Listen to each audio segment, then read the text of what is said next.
Louvado seja o nosso Senhor Jesus Cristo, para sempre seja louvado, querido irmão, querida irmã. Você que me acompanha nessa jornada missionária, te convido a dar um joinha, a acionar o sininho, a compartilhar. Fazendo tudo isso, o YouTube reconhece a legitimidade dessa bela missão. Na segunda semana da Quaresma, o Senhor esteja convosco. Ele está no meio de nós. Proclamação do Evangelho de Jesus Cristo, segundo São Mateus. Glória a vós, Senhor. Naquele tempo dirigiu-se Jesus ao chefe dos sacerdotes e aos anciãos do povo, disse-lhes: Escutai esta outra parábola. Certo proprietário plantou uma vinha, pôs uma cerca em volta, fez nela um largar para esmagar as uvas e construiu uma torre de guarda.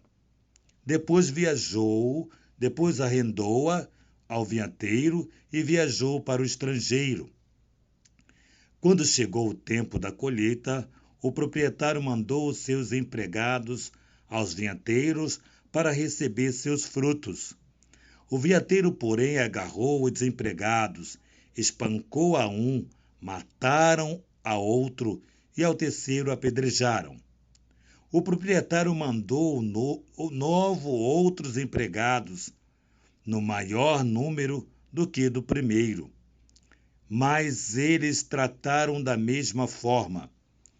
Finalmente, o proprietário enviou-lhe o seu filho, pensando: ao meu filho eles vão respeitar. Os vinhateiros, porém, ao verem o filho, disseram entre si: este é o filho, o herdeiro. Vinde, vamos matá-lo e tomar posse de sua herança. Então agarraram o filho, jogaram-no para fora da vinha e o mataram. Pois bem, quando o dono da vinha voltar, que fará com esses vinhateiros? Os sumos sacerdotes e os anciãos do povo responderam: com certeza mandará matar de modo violento esses perversos e arrendará a vinha a outros vinhateiros que lhe entregarão os frutos no tempo certo. Então Jesus lhe disse: vós nunca leste nas Escrituras? A pedra que os construtores rejeitaram tornou-se a pedra angular. Isso foi feito pelo Senhor e é maravilhoso aos nossos olhos? Por isso eu vos digo, o reino de Deus vos será tirado e será entregue a um povo que produz frutos. Os sumos sacerdotes e os fariseus ouviram as parábolas de Jesus e compreenderam que estava falando deles. Procuraram prendê-lo, mas ficaram com medo das multidões, pois eles consideravam Jesus um profeta. Palavra da salvação. Glória a vós, Senhor. Amado irmão, querida irmã, hoje o Evangelho está muito claro dessa parábola, uma das parábolas tão objetiva, talvez, que não dá para ter margens para outros tipos de interpretações. O vinhateiro contratou o empregado, o proprietário contratou os empregados para sua vinha. O texto deixa bem claro isso. E foi viajar, ou seja, confiou. Deus tem nos confiado tanta coisa a mim, a você, e eu fico pensando a hora de prestarmos contas.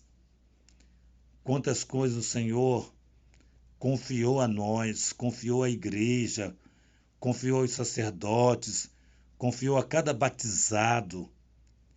E a hora do acerto de contas, como é que vai ser se nós não formos dignos? Eu não sei, talvez a palavra não seja de ser digno, mas fiéis, fidelidade àquilo que o Senhor nos confiou. Nós precisamos ter medo da prestação de conta, porque se tivermos medo da prestação de contas, prestaremos atenção naquilo que deveríamos fazer e não estamos fazendo, ou como deveríamos fazer e não estamos fazendo. Deveríamos pensar muito bem naquilo que nós precisamos estarmos mais atentos para realizarmos no plano de Deus. Um bom pai de família, uma boa mãe de família, um bom padrinho. Eu acho que uma das missões mais, talvez, que está deixando a desejar é a missão de ser padrinho, madrinha, né? Para nós católicos, não para o povo em geral, porque o povo em geral não sabe nem o sentido do apadrinhamento, né? O sentido real de ser padrinho. É uma vinha que o Senhor deixou para mim e para você. E se nós não temos cuidado com essa vinha, nós vamos prestar contas ao nosso Deus. Mas voltando aqui para esse texto, deixou bem claro que os sumos sacerdotes perceberam que Jesus estava falando de quem? Deles mesmos. E aí é bonito que ele diz assim, ó, mandou os primeiros, mandou o terceiro. Quem é que Jesus mandou? Mandou os profetas. Deus mandou quem? Os profetas. Mataram os profetas. Rejeitaram os profetas. Depois mandou os discípulos. Rejeitaram os discípulos.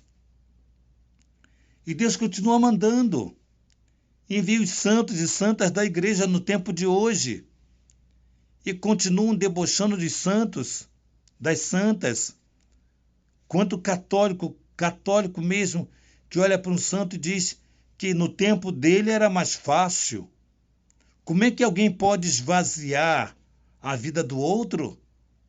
O sacrifício salutar que o outro, por amar a Deus, passou nessa vida dando testemunho favorável de Deus, e alguém diz, mas no tempo dele era mais fácil, quero ver hoje. Então nós percebemos que muitas vezes nós vamos ridicularizando a fé, porque nós não temos coragem de sermos fiéis ao propósito que fazemos. Quer ver? Nossa quaresma, fazemos propósito e não continuamos. Dizemos que vamos deixar isso ou aquilo só na quaresma. Parece que santidade é só na quaresma. E não continuamos porque a tendência de infidelidade é muito grande. A nossa tendência de sermos infiéis ao Senhor é muito grande. Por isso não mantemos a perseverança naquilo que o Senhor nos deu como propósito. E eles perceberam que Jesus falava deles e tentaram expulsar Jesus. Tentaram apedrejá-lo, porém ficaram com medo da opinião pública.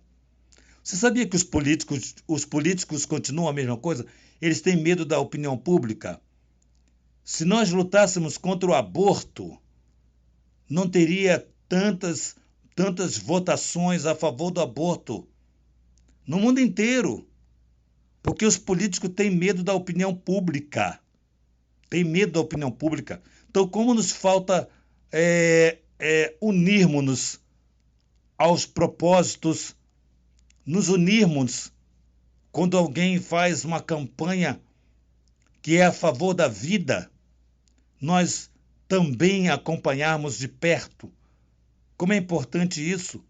Então, a opinião pública, ainda hoje, no tempo de Jesus, eles não fizeram com Jesus o que eles queriam fazer, porque eles ficaram com medo da opinião pública. Depois até fizeram porque eles manipularam a opinião pública e gritaram, Barrabás, vocês lembram? Barrabás, Barrabás, Barrabás. A opinião pública. Então, nós precisamos pararmos de sermos manipulados, irmos contra a Santa Igreja, a orientação da Igreja, a orientação do próprio Cristo para nós. Então entenda o que eu estou dizendo, a vinha que o Senhor nos deu Nós diremos sim, claro que iremos responder. E eu peço a Deus que o Senhor me dê força, coragem para ser fiel àquilo que Ele me chamou e me ajude a vencer o fermento do mal, me ajude a combater, nos ajude a combater tudo isso que possa nos tirar da graça e que nós possamos hoje vivenciar a nossa fé com mais radicalidade. Eu e você, preste atenção no que o Senhor fala. Não está falando para aqueles sumos sacerdotes e fariseus somente, não. Muitos de nós temos um pouco desses sumos sacerdotes, temos um pouco desses fariseus. Não digo muito, digo pouco. Graças a Deus que é pouco. Porém, não há de termos nada. Temos que eliminar o pouco que temos de farisaísmo, de postura de sumos sacerdotes do tempo de Jesus, que ainda hoje estão por aí, nas nossas comunidades, nas nossas paróquias, fazendo reuniãozinhas para atacar um sacerdote, fazendo situações para prejudicar um ministro da igreja, um homem da igreja. Ainda estamos espalhados por aí para manipular alguém contra alguém. Isso é farisaísmo. Isso é continuar vivendo como os sumos sacerdotes daquele tempo, manipulando a favor deles e contra a fé, contra a igreja. Então hoje nós somos provocados por essa palavra, para que de fato nós possamos verdadeiramente vivermos coerentemente a nossa fé. Coerentemente, nós somos chamados a trabalharmos a favor da nossa fé, gritando alto, gritando bem alto, para que a nossa fé não seja ridicularizada. Porém, nós vamos prestar contas. E no dia que eu e você tivermos que prestarmos conta, que a nossa mão não esteja vazia, não esteja vazia, porque tudo aquilo que aprendemos da Santa Igreja estamos ensinando e praticando. Que assim seja. Que nossa patrona Santa Faustina nos enriqueça com o diário. Que a Santíssima Virgem Maria, Rainha do Clero, nos ajude com a casa que tanto queremos para cuidar de sacerdotes. Envie homens e mulheres de coração livre e aberto para nos ajudar. Que São José, esposo de Maria, que estamos a celebrar as vésperas já, entrando nas vésperas do grande dia de São José, que São José, que cuidou tanto da Virgem Maria, que cuidou tanto de Jesus, cuide de nós, para que nós não vacilemos diante da vinha que o Senhor colocou nas nossas mãos. Louvado seja o nosso Senhor Jesus Cristo, para sempre seja louvado. Em nome do Pai, do Filho e do Espírito Santo. Amém. Amém.